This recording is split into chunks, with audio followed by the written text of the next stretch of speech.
Magandang araw mga mag-aaral. Ako nga pala ang guro niyo sa araw na ito.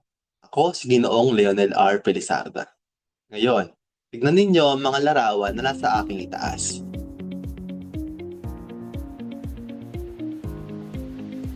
Lahat ng ito ay may pangalan.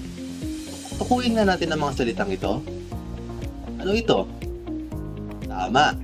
Iyan ay isang tao. Ito naman. Tama. Iyan ay isang hayop. Ano ito?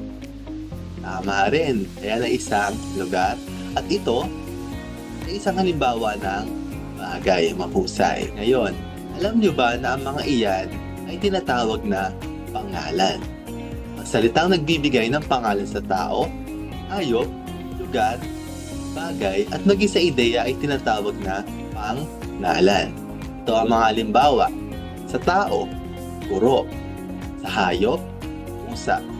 Sa lugar, paaralan, at sa bagay, lapis. Ngayon nalaman natin kung ano nga ba ang pangalan at mga halimbawa nito. Alam ninyo ba na may dalawang uri ng pangalan? Unang-una ay ang pantangi at pangalawa ay pambalana. Ngayon, ang dalawa na yan, unahin natin yung pangalang pantangi. Kapag sinabi natin pantangi, ito ay tiyak na pangalan ng isang tao, hayop, lugar, o bagay. Tandaan, palagi ito nagsisimula sa malaking titik. Halimbawa, sa tao, Ana. Sa hayop, Brownie. Sa lugar, Pilipinas. Sa bagay naman, Toyota. At ikalawa naman ay yung pangalang pambalana. Ito naman ay karaniwang pangalan ng isang tao, hayop, lugar, o bagay. Nagsisimula ito sa maliit na titik, maliban na lamang kung ito ay nasimula ng pangungusap. Ito naman yung mga halimbawa niya. Tao, bata. Hayop, aso.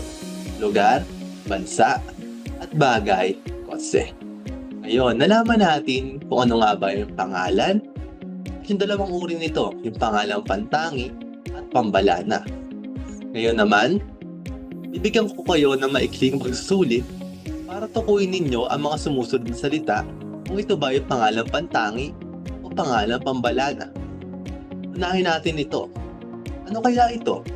Pangalang pantangi o pangalang pambalana? Ito naman. Ano kaya? Pangalang pantangi o pangalang pambalana? Samantalang ito, ano ito? Pantangi ba? Pambalana? At panghuli, ito ba ay pantangi o pambalana? Tama. Ang lolo at aklat ay pangalang pambalana. Ang Maynila naman at Liza ay pangalang pantangi. Ang gagaling naman, palakpakan naman ang inyong mga sarili. Ngayon, daan naman natin mga mag-aaral na ang pangalan ay pangalan ng tao, hayop, lugar, bagay o ideya. Mayroon tayong pangalang pantangi para sa tiyak na ngalan na nagsisimula sa malaking titik. At pangalang pambalana para sa karaniwang ngalan na nagsisimula sa maliit na titik. Kaya naman, patuloy natin pagmasdan ng ating nasa paligid at tuklasin ang iba't ibang pangalan. Muli, ako si Ginoong Pelisarda, ang guro nyo sa Pilipino sa araw na ito. Hanggang sa susunod natin pagkikita, maraming salamat.